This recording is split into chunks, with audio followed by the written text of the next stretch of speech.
Good evening, everybody. Maybe just quickly to introduce the format, what Vilius and I have chosen for tonight is instead of sort of sharing some presentations, I thought it would be a good idea to have a little bit of a forum where we have a discussion. So I challenge Vilius as a cybersecurity expert and some ideas of some questions which I have, and some I'll try to provide some sort of background information as well to where these topics come from. As Aushai has pointed out, it's a topic which is not sexy at all, often is considered to be not a profit-generating topic, so therefore nobody wants to talk about it in exciting terms, except for those geeky people like Vilius and a few others. So, and I understand that a few of you probably gathered here to listen to Gedrimas and Natalia, not to two of us. So we'll try to have a little bit of back and forth. You know, he's my brother, so I don't have any comms, you know, attacking him and contradicting him on his own terms, maybe. We'll see. So let's start, you know, try to set a little bit of a stage along the lines what Aushai has said. So there's been a few articles out there in media. I'm not going to name the sources, but they're not the most, how should I say, reputable one, but they're very decent sources, which have claimed that cybersecurity threats are increasing, that there's also a relationship with COVID-19, that there's also all these planned expenses related to cybersecurity and so forth. You know, so when I thought about this, you know, immediately, as from my background being an intelligence analyst, I went straight to the source to try to understand, you know, who writes them, what their reputation is, you know, why do they write this, you know, what's their motive, and what do they base their information on? And to be very frank, and you know, I'm putting out this to you, Vilius, is that I couldn't find a lot of credible information on a sort of hardcore measurements in sort of like an academic setting. I saw more like a, if I say so, more like a populist articles claiming this in a direction where it would be exciting to get some clicks, you know, so clickbait articles. That's my opinion. On top of that, I would like to sort of relate to my experience from a military background. And whenever we would go to a battlefield, often we would see something very interesting. But when we start there, let's say we measure a baseline of incidents. I don't know, it would be terrorist attacks, or would be some sort of incursions or whatever, you know. And over time, we realize, of course, we look at the trends. So we measure the change over time. And guess what happens? Almost always, there's an upward curve. And the question is, why is this happening? Is this happening because there is a increased insurgency activity? Or is this happening because we have more eyes on the field, you know, just observing all of it? Is this happening because we also have more sensors? We analyze it more, we track it more, we attribute the information more to the specific incidents and so forth. Maybe there is a little bit of analogy here as well with cybersecurity and COVID-19. So I put out this question to you, Vilius, you know, whether, you know, what's your opinion? Do you think that we're really seeing some significant rise in cybersecurity threat, and including the modus operandi? Or, you know, is your office much busier than it was before, including, you know, all these incidents? Or do you see something quite the opposite? So the floor is yours, Vilius. Hello, everyone. So these many questions intertwined into this one topic. So as I see some names of yours of participants, so you probably are familiar with cybersecurity threat modeling, but probably I should start from simple idea. So usually we can classify all the attacks from the attack source. All of them are human originated. There's no robots, there's no computers attacking. At the back, there's always humans. No Martians, no extraterrestrials. And these humans, usually they have three types of motivation to do something. First motivation is to earn money. So cyber criminals work for money. Then there's some people, they're called, usually in one of the terms, they're called the cyber hacktivists. They work for idea.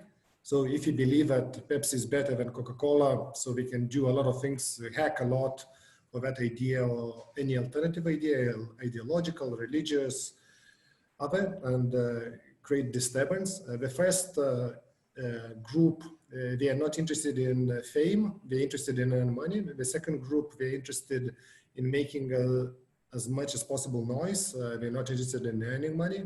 And the third group is country employed people. So working usually for agencies who work for the countries and for countries' interests from defense or power interests around the world.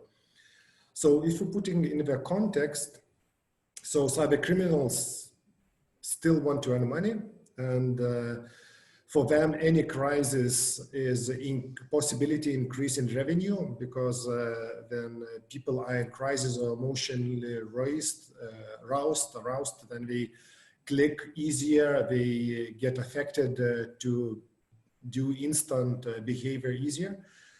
So it is these kind of attacks or counting of this type of attacks statistically shows the increase. This is obvious from then you do analysis of what is being reported and why it is being reported. Now, another pressure for cyber criminals or just criminals, what is factual, I'm not sure if it's statistically proven, but it's reasoningly sounds good. So imagine that there are criminals roaming on the streets of Barcelona, and they pickpocket from tourists, and now they don't have tourists anymore. So what they do, and they locked at home. So either they cannot go and steal other houses because everywhere people locked in every house. So they can go on YouTube and search how to do cybercrime. And then if they are very good in particular trick, social engineering trick, etc., they can start practicing and trying it out on other people. So this is a trend which is happening anyway. All the criminals or criminal gangs, they see that physical crime is less profitable than digital crime, and slowly we're moving where the people are, and more and more people, especially through the crisis, we are more and more online.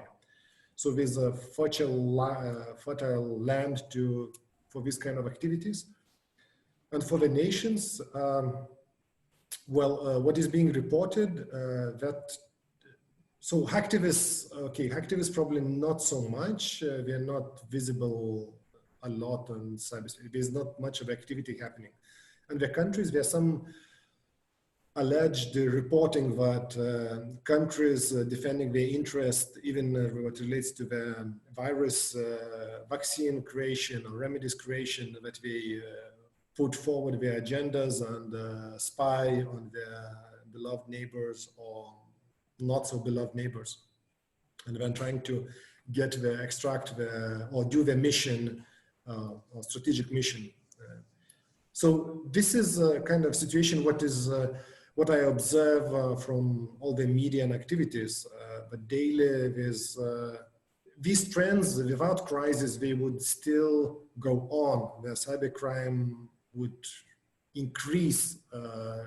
So how to compare what would be normal, through all these last 3 months versus current stage, it's very difficult to assess. So if I hear you correctly, let me clarify. You do not, it's hard for you to measure this and compare against a baseline, the current trend, but you do not see any significant change in modus operandi or in the threat actor landscape. Is that correct?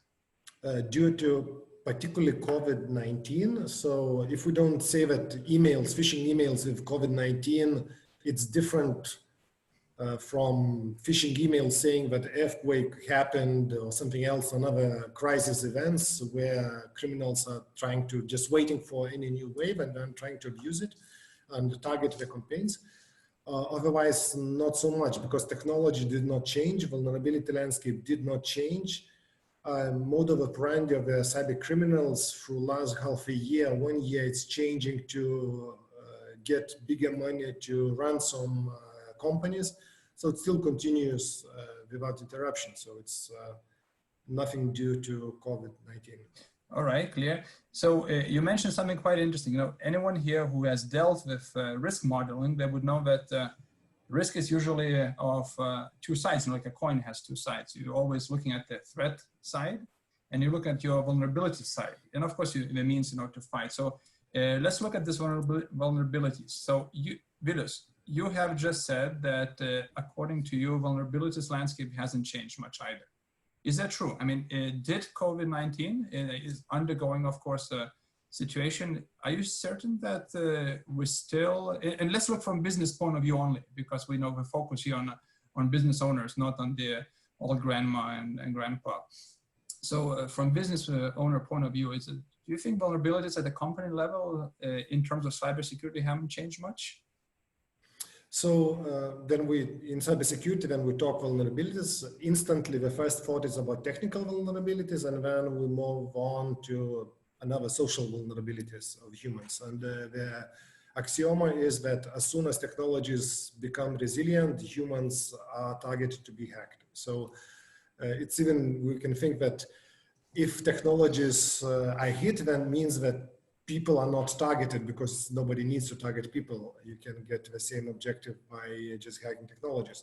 So what we see from technological standpoint in the last 3 months, there was no new trends or different trends of new vulnerability research, exposure, or using of attacks. However, the human part or use of technology part, when we bring the computers home, or so there's a different exposure to the same technologies and they use in a little bit changed environment. And then it depends on the sectors. For example, in the corporations or in small, medium businesses, it was, I believe, normal that people, all kind of staff would bring computers home and work 1 hour or several hours at home, or they would work while traveling, right? So now it's just constant, that kind of work. And so it doesn't change a lot of risk profile. So that's probably it's important to understand. And going even further, so when we think about working not from office, at least for me, the first ideas were 20 years ago when we start using knowledge worker concept. The dream that you don't need to go to office because you're a knowledge worker, you take a computer and work anywhere where you want. And we still were working in office, probably because cultural compliance, business regulation, or social interactions, which probably right now where we're innovating is how to meet and have the same human feeling than meeting remotely. And it doesn't feel the same on this kind of platforms. We still prefer to go to the whiteboard and draw there together and then discuss lively and have that physical interactions and better see the emotions and etc. So that was one of the biggest reasons probably to fit in the homes, but that doesn't affect in the offices and versus homes or versus anywhere in the beach or in the desert. But that doesn't really change the vulnerability landscape. So Vilius, if I follow you right, we don't have much of a novelty in the modus operandi, but we have quite a bit of a scale. So as you mentioned, this knowledge worker concept is not new. We have been striving, actually consciously, we've been trying to attain that for a long time. Now we have been forced to do that. And I'm quite certain that, I mean, it's nothing new to anyone here, is that companies had to go and revise how they provide accessibility and infrastructure and everything else needed for their staff to actually have this access. So that is by design, I think, by itself, is probably where vulnerabilities lie, because it's a scale, it's extra networks, extra devices. We promise to these people who are going to gather here at this meeting to have a little bit of practical sort of guidelines. So could you share maybe a list of yours, in terms of practical steps for a business owner to sort of mentally to look through, or maybe you have even some resources in terms of checking, okay, what should we pay attention to? Like you mentioned technologies, you mentioned people, but maybe there's more sort of detailed checklist for vulnerability sort of assessment. Okay, so as probably Gedrimas will discuss later on, all kind of crises, including this one, and it talks from business perspective, it starts from business continuity planning. So it's about how do we know that we're going to survive and we're not going to be killed through this thing. Okay, buildings are still there, humans are still there, technology is still there. What about information? So suddenly, if we were not properly governing information, if we spread it around, it was not clearly defined where it sits, it might be that it starts spreading around, spreading on home computers. Maybe backups are not done because backups were done only in the office when computers are connected. Maybe some things that we put in file 7 now we don't put and leave on a computer, which hard drive can crash. Maybe if we forget afterwards to bring it back to the systems, and then for some projects we're going to miss the documents. So these are just because of this change, these are simple rules of when we think about business continuity and are we successfully working in the same processes and executing the same processes in the same way. Now, the technical risk, which increased a little bit, is due to password use.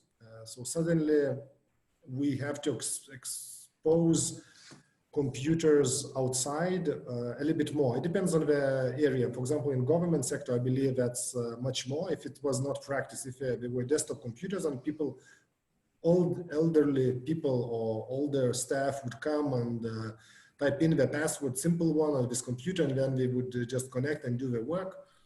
And other passwords more complicated are saved in that computer, so they never type it or they never need to remember it. So now suddenly they have to connect that from home to that computer remotely. And then if it's TeamViewer, there's more risk to be scanned and found. If it's a VPN, so a new password has to be established, and then it has to be not the simple one of like the name or like something else. But as well, it relates to inappropriate practice of use. I know from corporations, if some of you are working for bigger corporations, for their security teams, they start to implement or start to think, okay, what kind of rules of detection of fraudulent activities we need to implement? Maybe working hours at night, maybe of that or that. So then it's a business logic and understanding how people are working and what fits them to work remotely, because suddenly you have to match who connects from where, and that can complicate the situation. Okay, so Vilius, look, we have 5 minutes to continue, and there's so many things to discuss. Let me just quickly share a very practical situation what happened to me, and tell me, what would happen now to my boss if he had to properly handle the situation. So I'm probably like a usual family. We have a few shared computers and few tablets and so forth. And what happened, once a glass of water spilled over a computer, one computer less, and suddenly we short in a situation where my son had to go and use one of the work computers. He's only 8 years old, but he's quite, like most of 8-year-olds, are very good at installing things which we probably shouldn't be installing, And in a rush of a moment, I had to give him suddenly, connect him to a Zoom or something else. And I'm not going to supervise him over his shoulder.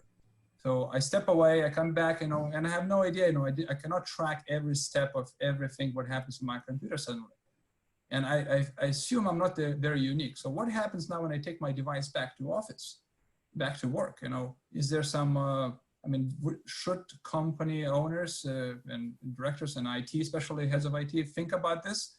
Do they have methods to check that even remotely? Because I think it's quite important, because lots of devices will be heading home.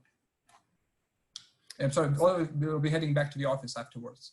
So here I would start from psychological components. So we go back to work with internal knowledge that our kids, so for my 3 years old or 2.5 years old kid sent to somebody in the United Nations some picture changing the Ramadan, congratulations, something with drawing, and then I had to excuse myself.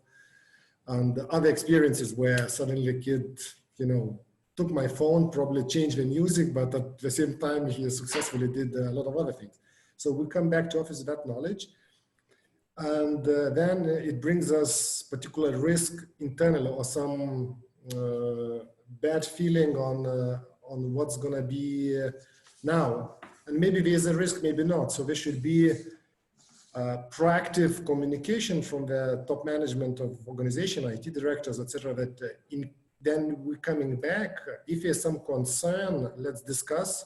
Maybe it can be organized as a clinic, or a computer clinic, or some other way where maybe it can be diagnosed. If there's some extra software being installed, could be games, could be something malicious, because once you click on some ad, you might install something. And so it depends on the organization appetite. Maybe they should do swipe and big analysis, but anyway, they should do that kind of asset inventory constantly and know what is installed and how things work. On the other hand, I would focus on the psychological messaging and saying, look, we know things happen. Not on the airports, not only at airports, you lose your computer, you can lose access to it, etc. We can do a checkup for everybody's sake and mental health afterwards. Okay, so from what I hear, you know, technical aspects are definitely there to be handled, but it's no less important is to look at the employee sort of psychological balance as well. So they're not scared, they don't just try to hide things and so forth, that they feel that they're trusted by a company and they understand that, you know, in the current situation there, so forth. Look, time is definitely running. So let's tackle two more aspects. One is hardware, one is human element, because I think they're quite important. So what are the buzzwords over last COVID? You know, COVID-19, of course, Corona and so forth. And what else is Zoom? Zoom is a buzzword. What else is a buzzword? You know, it's like all the other sort of trailing long tail buzzwords like Microsoft Teams and Google Meet and so forth. Yeah, and one more, VPN. Lots of people started hearing VPN, this, VPN, that. I think lots of people haven't even thought about this. Huh? Yeah. So could you just in broad terms sort of highlight, you know, all the myths, you know, which are sort of overlying over this products like Zoom and so forth, you know, because they're essential. Without them, we wouldn't be able to do the work which we've been doing over the last few months. And maybe calm down or maybe scare people. I have no idea. Tell us, you know, what should be our attitude towards this technology? Okay, so two technologies, Zoom and VPN. Zoom is faster, so at least I'm telling a Zoom story as a success story in security.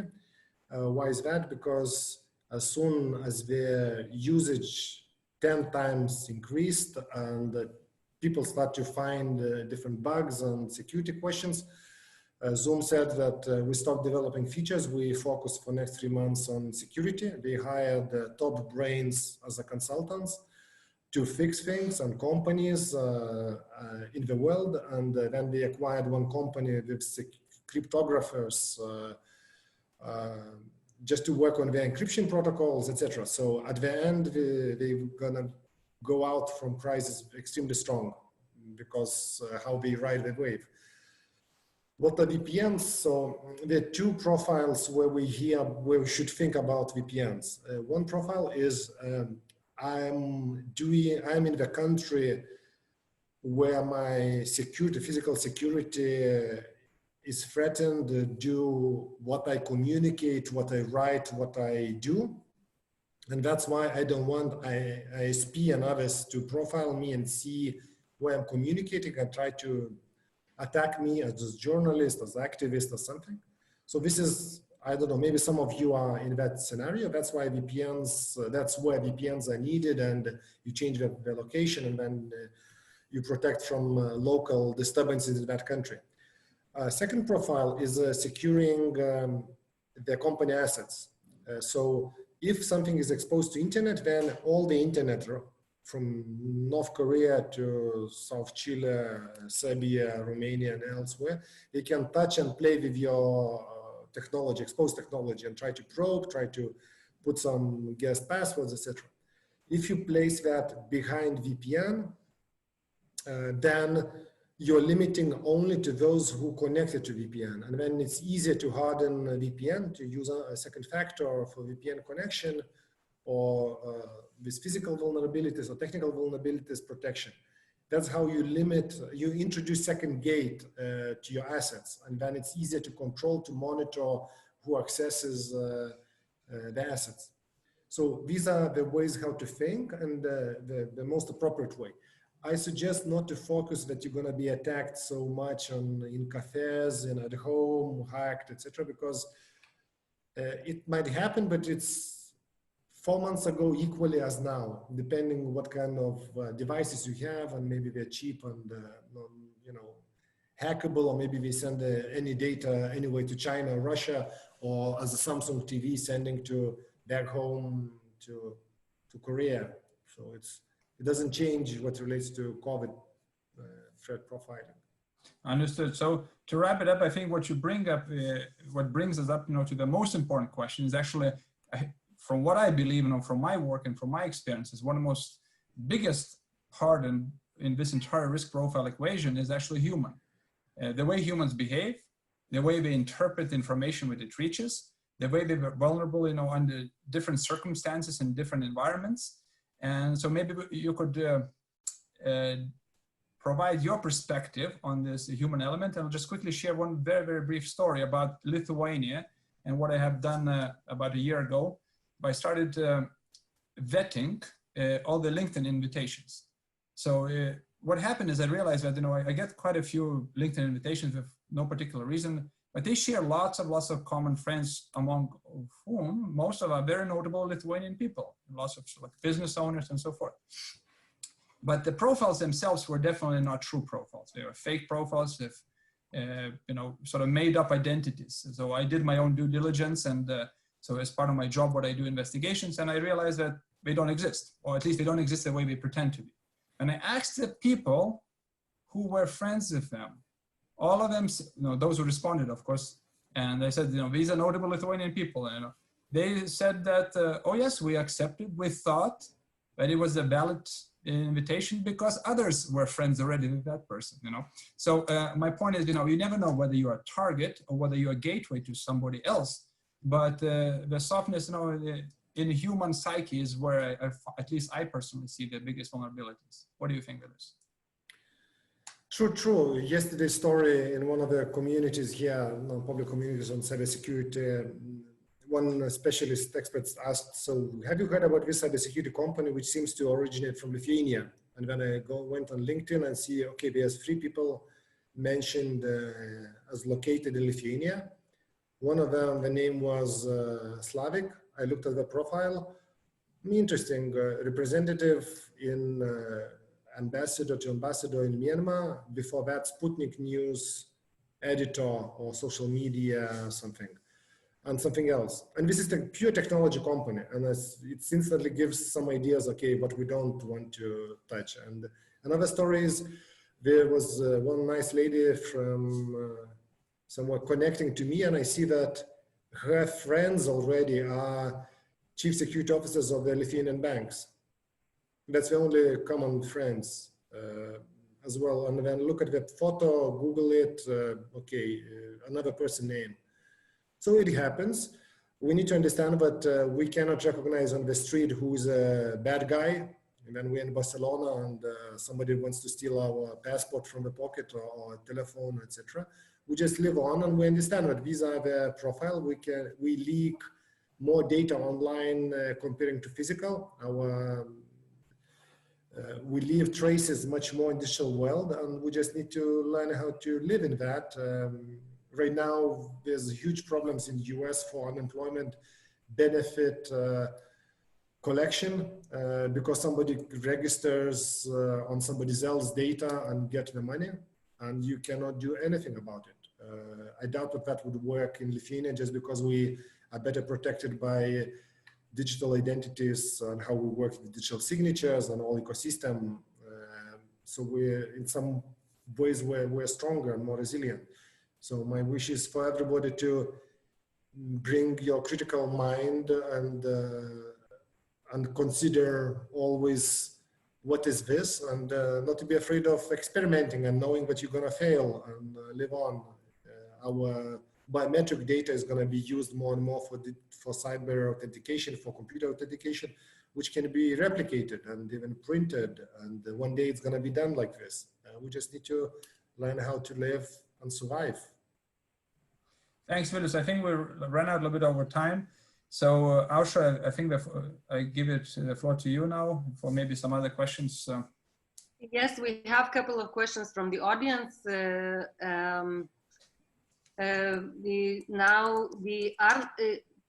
Andrus Pranskevičius is asking, if cyber attacks on companies are happening more often, does it mean that majority companies under attack pay ransom money? There's no statistics how many paid, at least from globally in the world. The government organizations have to tell when they pay because it's public money. So there's a lot of cases, even police offices pay money, and that's just and then from statistics how much was paid. One ransom group 2 years ago collected $600 million equivalent in bitcoins at that moment. So they are normal, how do you say, the criminal enterprises. On the good side, what I want to tell from one of the discussions with the head of the cyber police of London Metro Police, and I was asking, so how do you catch these criminals? The insight was that humans are humans and they behave as humans and they will slip either in digital space, either in physical space. It's a matter of question if we will have resources to track them at that moment and then investigate and charge 5 years later after the criminal activities happened. So this is, as in any other criminal activities, it's just from Kazakhstan, somebody can take a horse and hit us here in Lithuania, what we're not used to before. Mm-hmm. And also Justas Poderys has the question, and maybe Justas, you could switch on your microphone and voice your question, because I did not really understand what you mean. Justas, do we have Justas still, Poderys? Okay, yes. I'm here. Yeah, yes. So the question is that when COVID started, we had to bring up a huge amount of new infrastructure to support everyone working from home. And do you think that this new infrastructure, which was brought up in a very short time, increases the surface for exploitation? Okay, so think how to think it analytically. So there's a change, we introduce new change, we deploy new technology of different sorts. Is it reducing the risk or is it increasing the risk? Depends on the level of control you exercise over that change. Can you properly plan and monitor and assess the result? If not, if you just deploy, the biggest problems are the human errors. Was it planned properly? Was it deployed properly? Was it tested properly? So that's the biggest question. On the other hand, in big corporations, what is visible that there is zero trust type of concept of technological one, where it's second factor, trust on the device, encryption, etc., is being introduced. So there's a lot of these platforms moving forward, so which increase the resilience of corporate IT. So I'm a positive believer, so I believe that it didn't. Just depends how it was implemented. Okay, one more question from Danis. Very nice example by Vytenis regarding linking security with fake connection requests. Maybe there would be any other common mistakes or pointers to protect our publicly available personal data better. Maybe I'll tackle this quickly and then give over to Vilius. One of the things what I wanted to ask Vilius actually, and I think most of you should be familiar with the concept, or at least have heard of it, is called cyber hygiene. It's a sexy word because it's sort of easy to understand, like you brush your teeth, the same thing what you do in cyber world. There's certain basic, we call them basic because I would rather use the word fundamental concepts what you should be using. Among those, I would say that, anything related to your secure authentication. So like would be like a two-factor authentication when you log in on in some devices or in some platforms on some software. Of course, your password management techniques. The biggest no-no is reuse of password. And for that, if anyone here in this forum, you have never heard of this website called Have I Been Pawned? It's a good example. Maybe I'll just quickly have I been pawned.com. I just put it in our chat. please go there and double check and see that this is like a list of, it's a mega list of breaches in the world, maintained by a private person. And you will see what risk the reused password brings. So I'm not here to sort of share the base, sort of these fundamental solutions to this, but it's nothing embarrassing not to know this, but it's very embarrassing to know and not to do anything about it. So maybe Vilius, we could expand on the list of this, like cyber hygiene, because the list is not like a fixed, it's not a Bible of 10 commandments, nothing like that. It's a best practices for the cyber hygiene. Okay, so critical thinking is one. So how do we know that, how do you understand what's really happening?